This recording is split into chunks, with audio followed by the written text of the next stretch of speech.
Hello, welcome to Gimpy's History Corner. My videos are dedicated to my grandsons, Ellis and Archie, who call me Gimpy, so that's where the name comes from.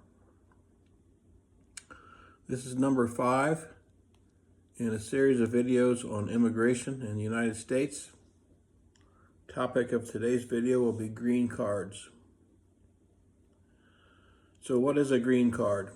A green card, according to this document, says are physical cards that indicate the holder is a permanent resident of the United States and can lawfully work and travel to anywhere within the United States. Green cards are technically a type of visa that allows for permanent residence. Green cards are issued after arrival in the United States. To qualify for a green card, the applicant must have an immigrant visa already, and applicants are made to U.S. Citizenship and Immigration Services, USCIS. Green card holders can pursue citizenship after 3 to 5 years, and types of green cards are more extensive than visas. So that's the official definition of a green card. Green card is actually a nickname given to these documents. It started back in the 1950s because, of course, the color of the card was green. They've changed colors over the years, but the nickname was stuck with green card. So, what kind of people get green cards? Well, it won't be tourists because you're here temporarily. These are people whose ultimate goal is citizenship. They come from family sponsorship, employment visas, refugee or asylum visas, diversity lottery, and investment. So I explained all those different types in the last video. So if you're here on a tourist visa just for a visit or a temporary work visa, you will not need a green card. So after getting your green card, after 3 to 5 years, you may apply for citizenship. Okay, what are the requirements for citizenship application? You must be 18 years old or older. You must have had that green card for 5 years, or if you're married to a U.S. citizen, you can get it after 3 years. You must have continuous residence in the United States and have a physical presence here. I'm not sure why that rule is in effect. People travel, I guess that'd be okay, but you can't just show up, ask for a green card, and then 5 years later come back into the country and want to be a citizen. I guess that's the reason. You must have good moral character, which I assume is measured by your criminal history.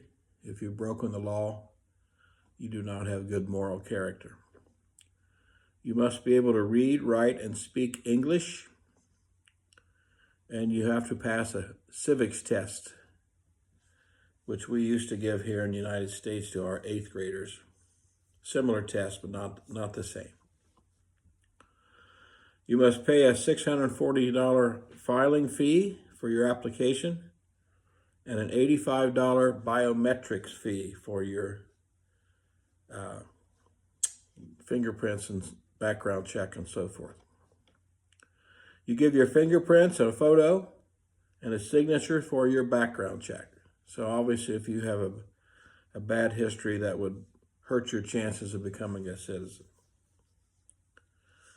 You take an interview with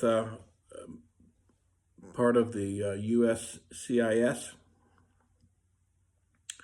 and you can take that English test and civics test. If approved, you take an oath at a ceremony. So it sounds like a pretty quick process, but it's not. It's very slow. It takes a long time. Now, what is the numbers? In 2024, there were 818,500 people becoming naturalized citizens. 2023, there were 880,000. In 2022, you were 855,000. 2021, 814,000. And it slowed down during the pandemic in 2020 to 625,000. So that's a significant number of people becoming citizens in the United States every year. Now my son, Scott, and his partner Casey, I told you, live in New York City, in Manhattan. And they have friends who are going through that process. I asked him to send me a description of what was like to go watch one of these ceremonies. So he did. He sent me this description.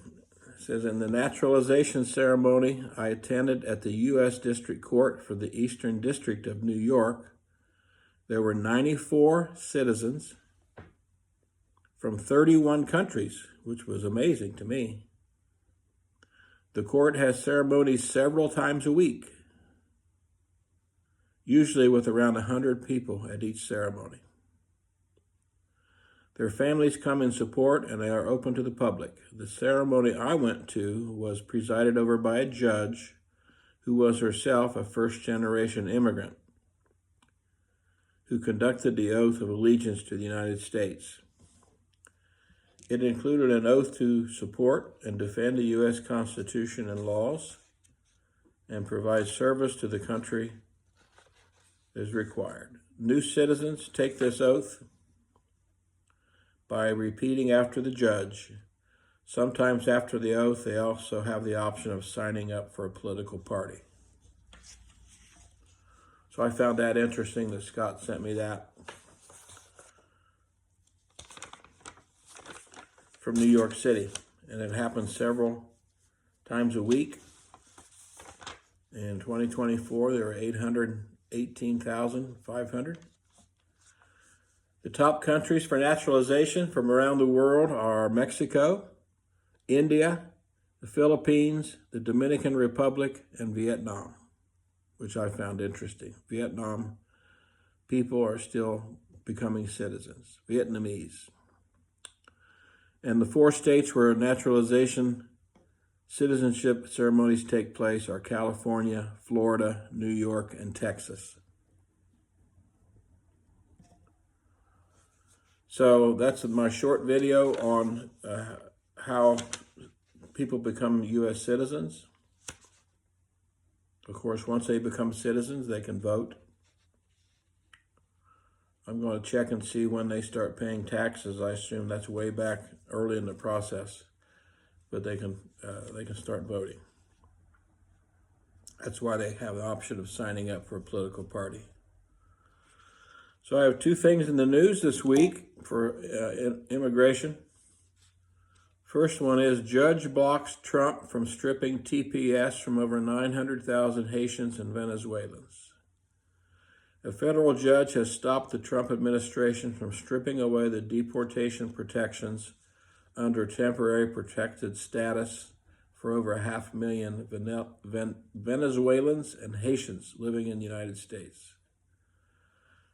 In a 68-page decision, the Judge Edward Chen of Northern District of California ruled the Department of Homeland Security Secretary Kristi Noem had made the decisions in haste and beyond the scope of her authority. He restored the Biden-era TPS, which is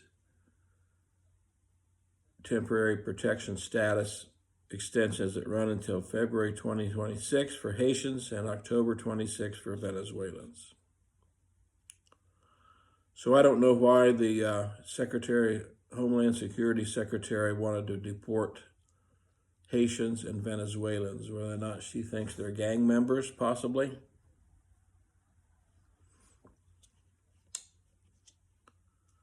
But there's a lot of them, 900,000. I don't know. Both of those countries are under a lot of political turmoil, Venezuela and Haiti. Pretty rough to live there, I guess. But this one judge has tried to stop the halt of the protection orders on deportation. and the Trump administration was trying to deport 900,000 Haitians and Venezuelans. So we'll see what the administration does. They can appeal that decision, I assume, to a higher court, and it'll stay in the courts for a while. The other big news in immigration was that an unusual case, federal officials announced Friday they detained 475 people at a construction site on the Hyundai Meta Plant campus near Savannah, Georgia, during a Thursday operation, the largest single immigration raid in the history of Homeland Security investigations. Wow. Stephen Schrank, a special agent in charge of HSI Atlanta, said the arrest stemmed from a month-long investigation into alleged undocumented and illegal work at a battery plant under construction in Bryan County. The battery factory is part of Hyundai Motor Group's 3,000-acre Meta Plant site, a $12.6 billion project, including the battery facility that has been touted by Georgia leaders as the largest economic development deal in state history.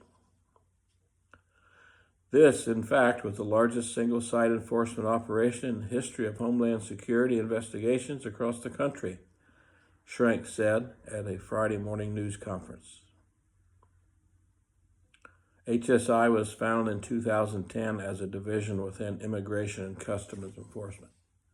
So, Hyundai, which is a South Korean automobile company, is building this huge plant in Georgia, which probably will employ a lot of Americans, but they were using for construction illegal and undocumented South Korean workers.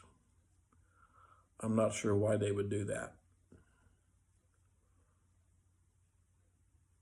And apparently, like I said, undocumented and illegal, so they didn't go through the process that I've been describing, become legal immigrants. So how they got into the country, I don't know. Again, Hyundai's a big, powerful company, so I don't know if they flew them in on their planes, but they arrested 475 people. Largest raid ever done by this Department of Homeland Security. Okay, so those are the two things in the news for immigration this week. Next week, we will look at, or the next video, we will look at what are the reasons people come here illegally? Why don't they just go through the process? We just said today, well over 800,000 people get citizenship every year. Why can't they just do that? Hope you all have a good time. I'm disappointed the Reds lost to the Mets last night in a disappointing way. I'm afraid the season is over for the Reds. No playoffs again this year. Have a great day.